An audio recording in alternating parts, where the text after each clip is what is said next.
Hey, this is Dave DeCamp from antiwar.com, and this is anti-war news for Monday, October 10th, 2022. I hope everybody had a good weekend. The big news from over the weekend was that the Crimean Bridge, also known as the Kerch Bridge, which connects Crimea to Russia, to mainland Russia, came under attack. There was an explosion on the bridge, and on Sunday, Putin called the incident a terrorist attack that he said was carried out by the Ukrainian government's special services. Putin said, quote, "This is a terrorist act aimed at destroying the critical civilian infrastructure of the Russian Federation. It was ordered, authored, and carried out by the special services of Ukraine," end quote. So early on Saturday, a truck exploded on this bridge, collapsing parts of the bridge where the cars drive. And it's also set a train on fire, a tanker train. And at least three people were killed in the blast. I saw some sources just really on Twitter and stuff saying that the death toll went up to five on Sunday, but I just didn't see. I mean, Russian media was still just reporting three.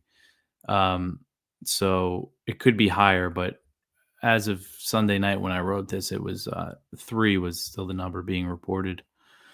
Traffic was temporarily halted, although it was resumed for the most part on by Sunday. Vehicle and train traffic on the bridge, and it's not clear right now. So it was a truck bomb. It's not clear if the driver of the truck, who is likely dead, we don't know for sure, but it seems like they're definitely dead because the bomb blew up in that vehicle. But it's not clear if they were a suicide bomber or if it was just somebody driving the truck that wasn't aware this explosive was placed inside of it. So Ukraine hasn't officially taken credit for the incident, but an unnamed senior Ukrainian official told the New York Times that it was carried out by Ukraine's intelligence services using a bomb loaded onto a truck. The official spoke on the condition of anonymity because of a government ban on discussing the blast. While not officially taking credit, Ukrainian officials celebrated the attack. So I saw, all over Twitter, Ukrainian officials tweeting out pictures, and many war hawks, American war hawks, were also very happy about this, and tweeting out pictures of the bridge on fire and everything. Um, so the Kerch Bridge, it was built after Russia absorbed Crimea in 2014. The construction started sometime after that, but it was completed in 2018. And, it's seen as a symbol of Russia's control over the peninsula, which Ukraine still considers to be its territory. So Putin made his comments during a meeting with the head of Russia's investigative committee, who said that he identified the route of the truck that it followed before it blew up on the bridge. He said that it traveled in Bulgaria, Georgia, Armenia, North Ossetia, and the southern Russian oblast of Krasnodar. He said that the citizens of Russia and foreign countries, so he said people, Russians and people from other foreign countries helped Ukraine carry out the attack. So he's saying it's not just the Ukrainian government that's implicated, it's citizens inside Russia and other foreign countries. And the US has been very quiet on this attack that was carried out by this government that they give all this support to. When asked about the incident, National Security Council spokesman John Kirby said, quote, "We don't really have anything more to add to the reports about the explosion on the bridge," end quote. So Kirby added that the U.S. would continue to arm Ukraine, which is not a surprise. And, in the past few weeks, the past few months, the U.S. has made clear that it supports Ukraine attacking Crimea, despite the risk of provoking Moscow. And this was something reiterated by the Pentagon last week. Because the U.S., so they've said that they don't want Ukraine using the weapons they're providing to attack Russian territory over concerns that it would escalate the war.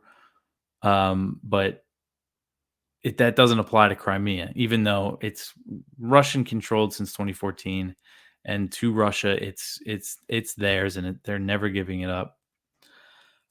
This ban doesn't apply to Crimea. And Laura Cooper, who's the Deputy Assistant Secretary of Defense, she said this quote while she was referring to U.S. arms that the U.S. has provided Ukraine. She said, quote, "We think they can reach the vast majority of targets, including Crimea. And just to be clear, Crimea is Ukraine," end quote. So that's the line they keep going with here. And we know, the U.S. isn't just arming Ukraine; they're giving them, they're training them in Europe, in Germany, and elsewhere. They are giving them intelligence.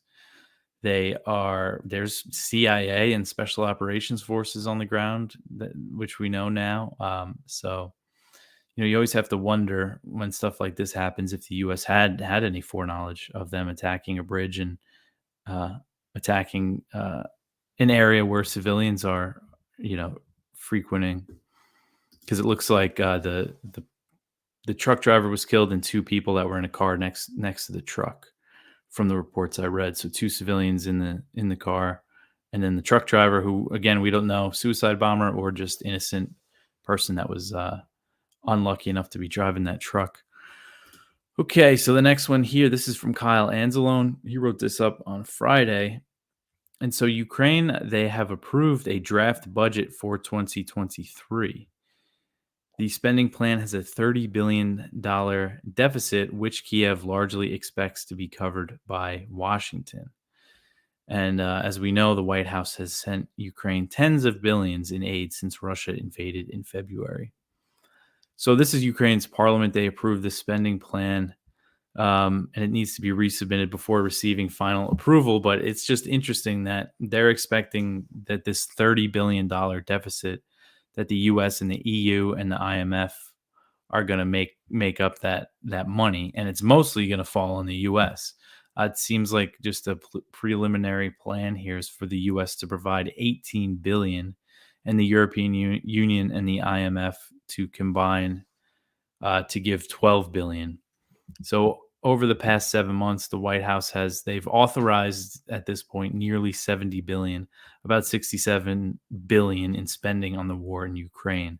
And a lot of that is what they call this direct budgetary aid that they just hand straight to the Ukrainian government to fund, government services and stuff like that, so they don't have to cut their budget. And this is the government, the notoriously corrupt Ukrainian government that we used to hear much more about their corruption before this war, before the U.S. started sending tens of billions of dollars. And since the war, of course, as always happens, Zelensky has consolidated control of the government by banning opposition parties and things like that. So, yeah, it's just an example of how reliant Ukraine is on this Western aid of the Ukrainian government. Okay, here. The next one. Oh, sorry, that's not the next one. The next one is another one from Kyle. The White House says Biden's Armageddon comment is not based on new intelligence. So White House Press Secretary Karine Jean-Pierre said that there is no new intelligence suggesting Russia was deploying nuclear weapons. So she was speaking to reporters about Biden's statement that the U.S. and Russia are approaching Armageddon. Biden said that right now, today, is the highest risk of nuclear Armageddon since the 1962 Cuban Missile Crisis, which is a very concerning thing to hear the President of the United States say. But the White House is saying there's not any new intelligence, so I guess that's good, I guess. But still, this is all just very concerning, just the state of things between the U.S. and Russia, how it's gotten to this point.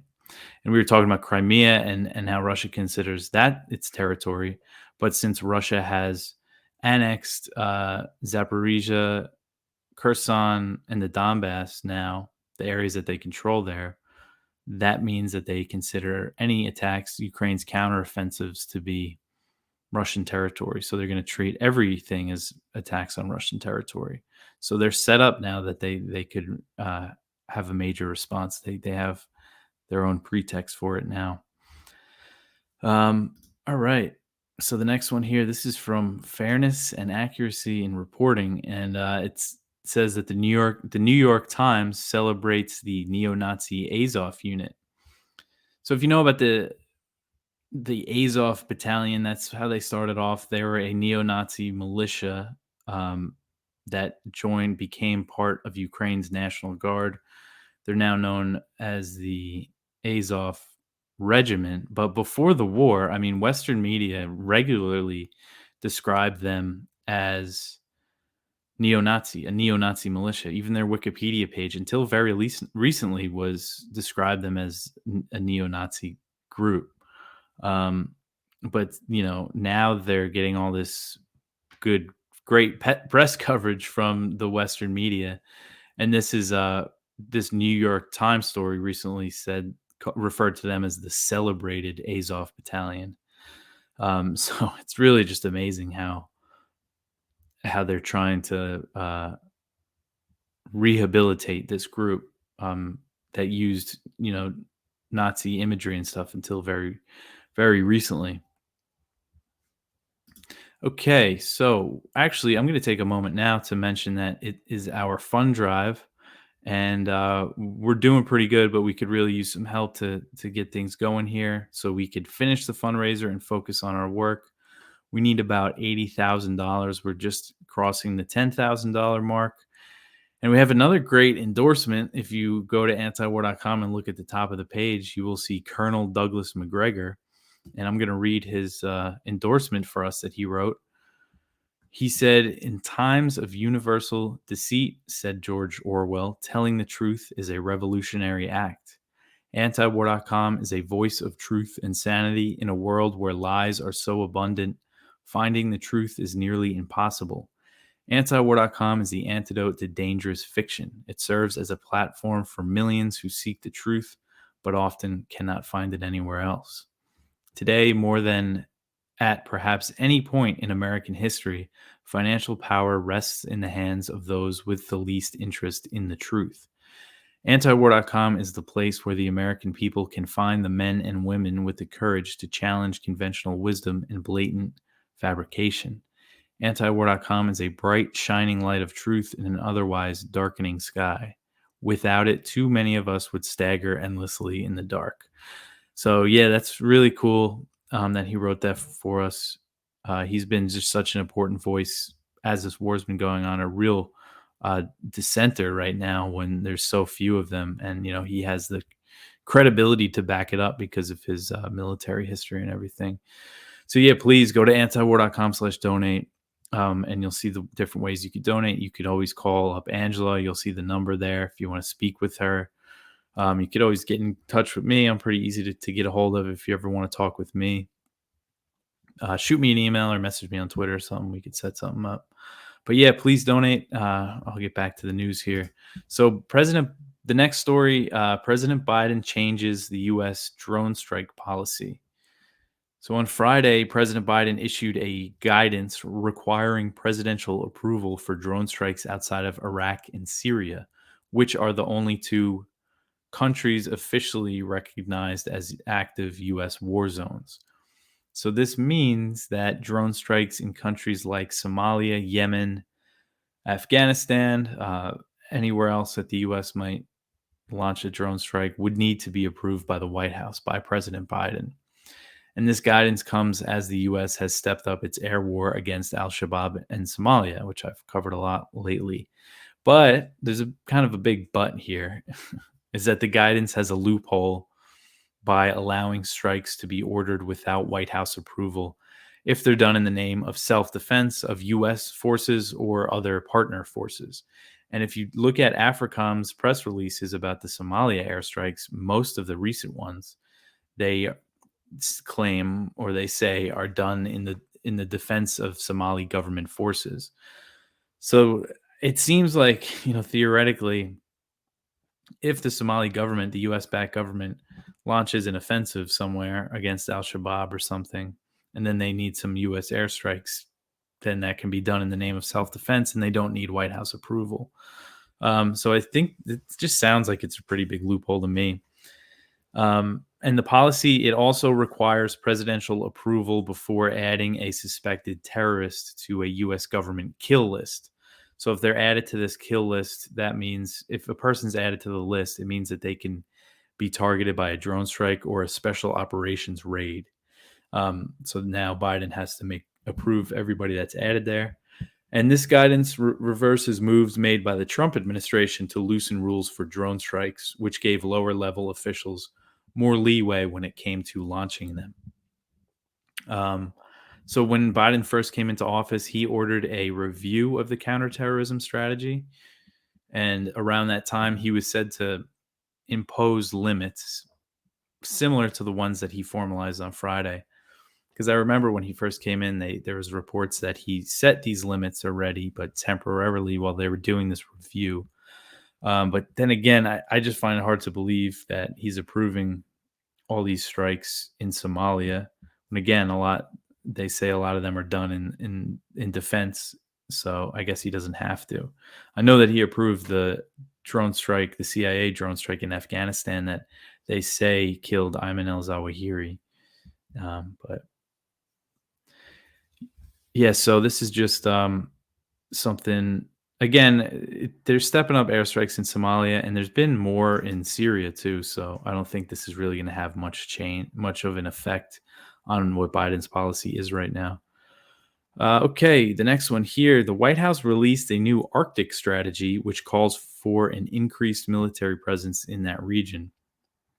So this new Arctic strategy, the Arctic, as the U.S. has shifted to what they call great power competition with Russia and China, that's the U.S. military's focus now, as opposed to counterterrorism, which it was for years before that. The U.S. military has identified the Arctic as a potential future battleground.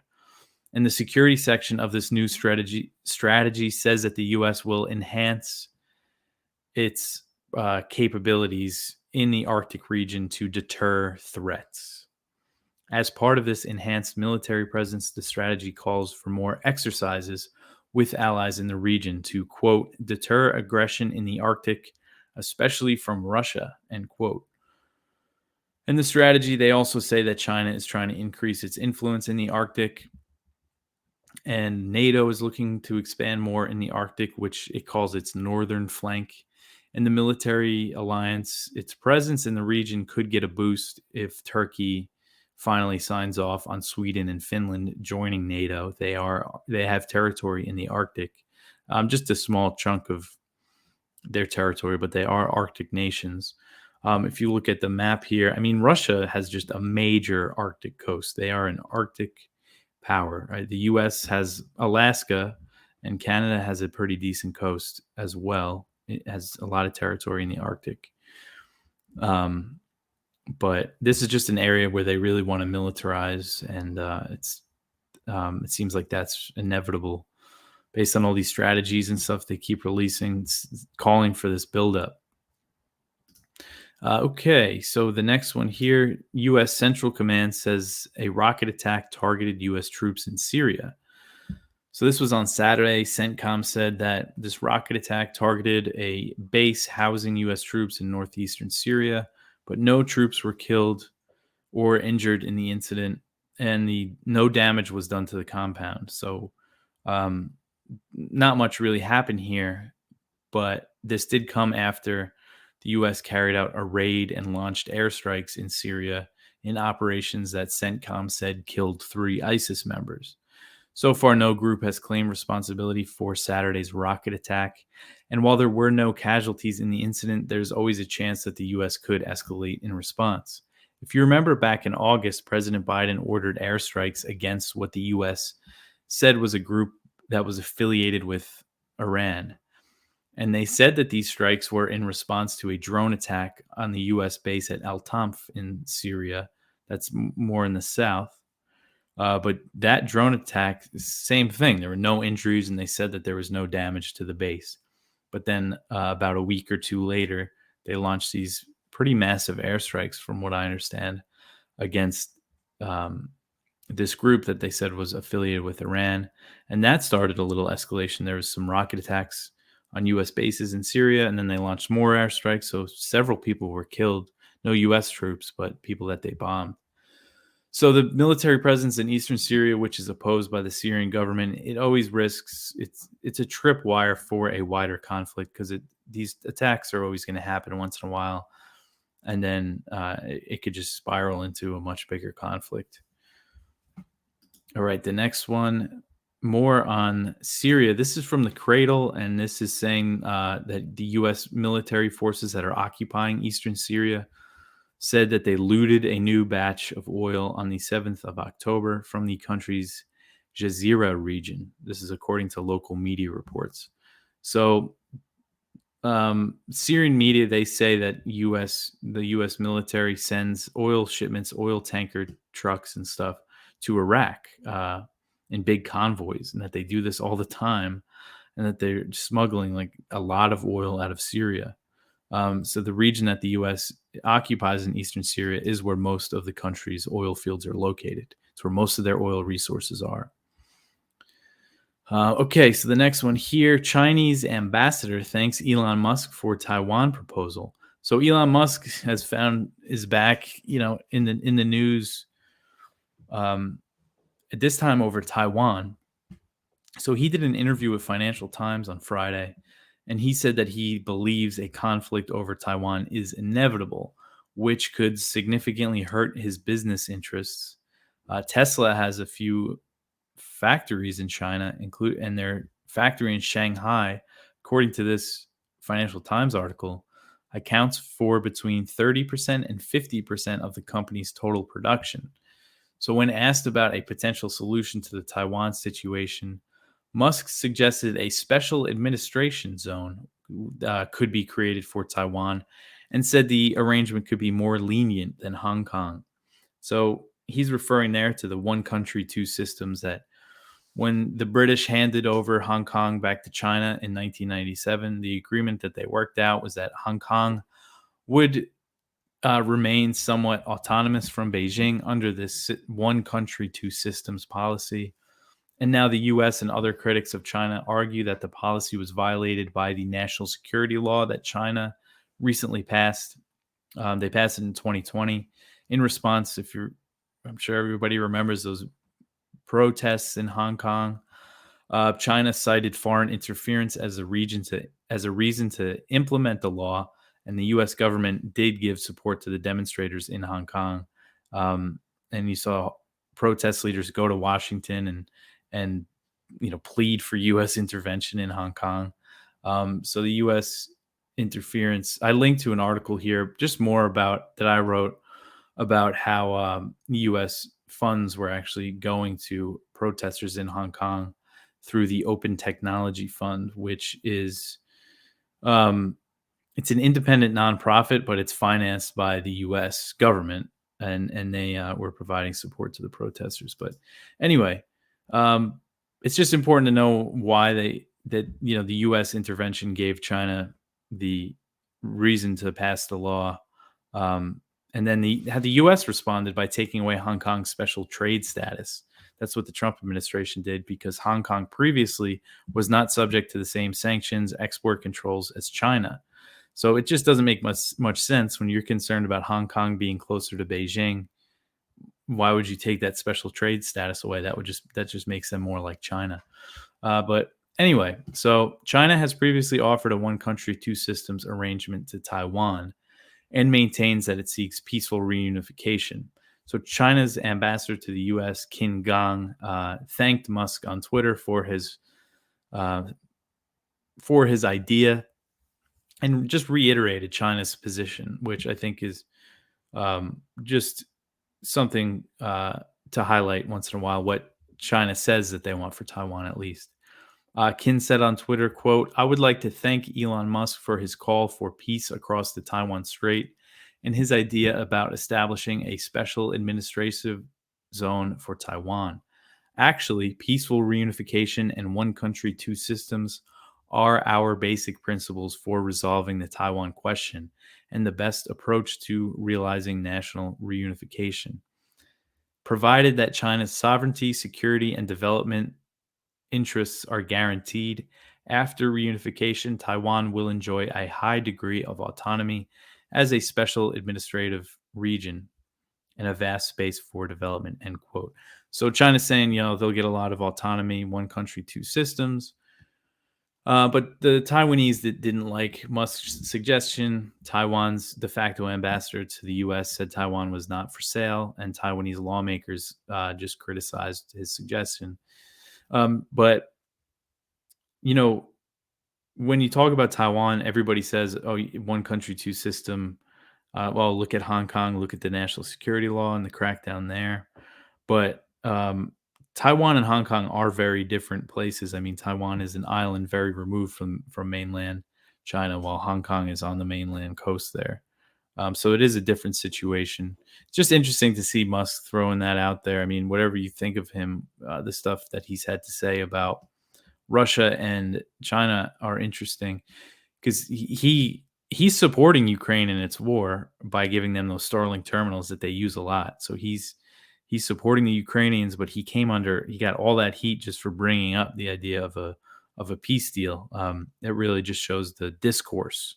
Somebody that is because from what I understand, Ukraine's military really rely on those Starlinks for communications and stuff on the front lines of the battlefield. So just the fact that even he can't talk about negotiating with Russia, I think really says a lot. But that's it for today for the news. Some good viewpoints. As always, we have one from Ray McGovern on Biden's, nuclear Armageddon warning. So you should definitely check that out. So on Saturday, I was at the Assange rally, the hands off Assange rally at the Department of Justice in Washington, D.C. It was very cool. I spoke there. I put the speech on the YouTube channel and on the podcast feed if you want to check it out. But it was cool. I met a few people that said they read antiwar.com all the time and some people that listen to the show. So it was good to get out because sometimes you could get pretty cynical, reading and writing about this stuff all day. But hopefully, it has an impact. Over in London, they surrounded British Parliament with a human chain, which is very cool. There's protests in other cities. Kyle Hanselone was in Denver.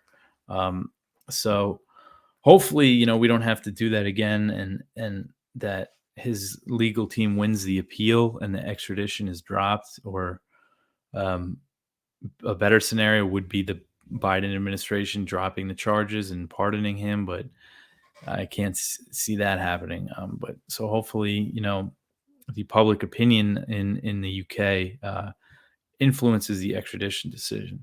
But you don't want to be too pessimistic. You never know. I mean, if there's a new president in the next election, maybe they'll drop the charges, but we'll see what happens.